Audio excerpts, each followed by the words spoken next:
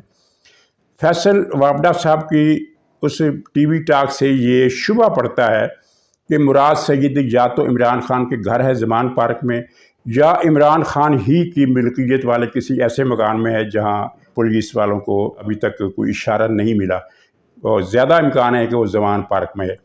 اور فیصل وابڈہ صاحب نے اپنی اس ٹی وی ٹاک میں ایک فقرہ کہا کہ یہ مراد سعید عمران خان کا بہت بڑا حصہ ہے، اور ارشد شریف کے قتل کا یہ اہم ترین کردار ہے۔ تو اب عمران خان پر یہ ذمہ داری ہے کہ وہ مراد سعید کی زندگی کی حفاظت کرے۔ اس بات کا مطلب کیا نکلتا ہے؟ اس بات کا مطلب یہ نکلتا ہے کہ اطلاعات ان کو مل گئی ہیں، ایجنسیوں کو مل گئی ہیں، ان کو مل گئی ہیں کہ عمران خان کسی وقت بھی مراد سعید کا مرڈر کرا دے گا۔ یہ بات خاصی تشویشناک ہے۔ مرڈر کس لیے کرائے گا؟ دو مقصد ہوں گے۔ دو مقصد میں سے ایک تو یہ ہے کہ وہ ارشد شریف کے قتل کے سراغ ختم ہو جائیں، کیونکہ سب کو پتہ ہے کہ ارشد شریف کو عمران خان کے حکم پر اور جنرل فیض کے حکم پر قتل کیا گیا۔ ایک تو اس کیس سے وہ جان چھوٹ جائے، اور دوسرا یہ ہے کہ ایک ڈرامہ بنایا جائے کہ مراد سعید کو پولیس نے چھاپے میں مار دیا۔ اور ناظرین، یہی بات جو ہے وہ جو ایک نامی گرامی دہشت گرد ہے عمران ریاض، اس کے حوالے سے بھی کی جا رہی ہے کہ وہ نہ پولیس کے پاس ہے، نہ ISI کے پاس ہے، نہ MI کے پاس ہے، تو پھر وہ کہاں ہے؟ اس میں جو خطرناک چیز سامنے آئی وہ یہ تھی کہ رپورٹرز وداؤٹ بارڈر ایک عالمی تنظیم ہے، اس نے اسلام آباد کے سفارتی حلقوں کے ذریعے سے یہ شبہ ظاہر کیا ہے کہ شاید اس دہشت گرد کو عمران ریاض کو مار دیا گیا ہے۔ یہ خبر نشر ہوئی اور ان کے PTI کے سوشل میڈیا نے اس کو اچھالا بھی اچھی طریقے سے۔ اب بات یہ ہے کہ سفارتی حلقوں کو رپورٹرز وداؤٹ بارڈر ایک ایسی تنظیم ہے جس کی ساکھ ہے، وہ اگر کہتی ہے کہ اسے سفارتی حلقوں سے یہ معلومات یا یہ شبہ ملا ہے تو وہ صحیح کہتی ہے، لیکن سفارتی حلقوں کو یہ بات کس نے بتائی؟ یہ کامن سینس کی بات ہے، آپ کوئی بھی آدمی جان سکتا ہے۔ یہ بات اگر فرض کیجئے کہ ان کو عمران ریاض کو ایجنسیوں نے مارا ہے، تو ایجنسیاں تو اس بات کو چھپائیں گی، نہ کہ سفارتی حلقوں کو جا کر اس کی ٹپ دیں گی۔ اس کا مطلب ایک ہی نکلتا ہے کہ یہ عمران ریاض PTI کے کسی سیف ہاؤس میں موجود ہے، اور PTI والوں نے ہی اپنے ذرائع کو استعمال کرتے ہوئے سفارتی حلقوں تک یہ بات پہنچائی کہ عمران ریاض کو شاید مارا جا چکا ہے۔ شاید مارا جا چکا ہے کہ الفاظ بتا رہے ہیں کہ وہ ابھی زندہ ہے، اور PTI کے کسی سیف ہاؤس میں عمران خان کے کسی مکان میں زندہ موجود ہے اور قید ہے، اور کسی بھی مناسب وقت پر عمران خان اس کے مرڈر کا آرڈر کر دے گا۔ یہ بات لگتی ہے، کیونکہ سفارتی حلقوں کو اگر یہ بات پہنچی ہے تو ظاہر ہے ISI، MI، IB یا حکومت پاکستان کے حلقوں نے تو نہیں بتائی، یا IG پولیس نے پنجاب نے تو نہیں بتائی، اور نہ وہ بتا سکتے ہیں۔ اور ویسے بھی ان دنوں ہمارے سراغ رساں ادارے غیر ملکی سفارتکاروں سے میل جول میں احتیاط کر رہے ہیں، کیونکہ فضا ایسی ہے کہ کوئی بات بھی، کسی بھی بات کو لے کر پاکستان کے خلاف ایک نیا سفارتی محاذ کھڑا کیا جا سکتا ہے۔ تو جو یہ سفارتی حلقوں تک بات پہنچی ہے، یہ 100% PTI کے ذریعے پہنچی ہے۔ اس کا مطلب یہ ہے کہ مراد سعید اور دہشت گرد دونوں دہشت گرد ہیں، ان دونوں دہشت گردوں کی زندگی عمران خان کے ہاتھوں خطرے میں۔ تو اللہ تعالیٰ خیر کرے، اور ایجنسیوں سے گزارش ہے، اور بلکہ گزارش کی ضرورت کیا ہے، انہیں بھی اپنی ذمہ داریوں کو ہم سے زیادہ احساس ہوگا کہ وہ سراغ لگائیں کہ یہ دونوں آدمی کہاں ہے، ان دونوں کو وہ تلاش کر کے پکڑیں، اریسٹ کریں، گرفتار کریں، تاکہ عمران خان کی یہ سازش ناکام ہو سکے۔ تو ناظرین، اجازت دیجیے، انشاءاللہ اگلے ولاگ میں پھر ملاقات ہوگی، تب تک کے لیے خدا حافظ۔